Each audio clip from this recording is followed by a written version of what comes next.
तुम्हार समर्थक है इन्हें के जी है इन्हें 10-15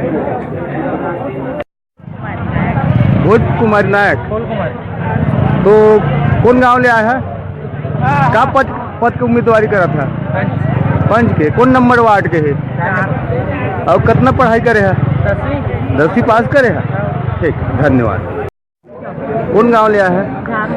का पद की उम्मीदवारी करा था? और कितना के पढ़ाई करे है? ठीक। कौन गांव ले आया है? कौन नंबर वार्ड के फॉर्म भरा था? 8वीं। कतक पढ़े है? 6वीं पास करे है। हाँ। तुम कौन नंबर वार्ड फॉर्म भरा था? अब के जी आया है तुमन? 2 जन। तुम समर्थक कौन हरे? निया पाइन है। हाँ ठीक है। कत का पढ़ाई करे है? 12वीं। तो ना बतावा।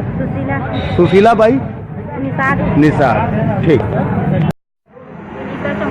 हाँ, कहाँ है यहाँ? का पद पर दावेदारी करत है? कौन गांव ले? कतक ही आए है? ठीक है। का पद की दावेदारी पर आए हैं? तुम के जी की संख्या में आए हैं?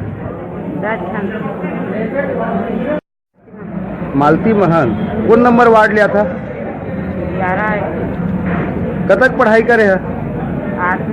8वीं पास है। पंच की दावेदारी करा था। हाँ। ठीक।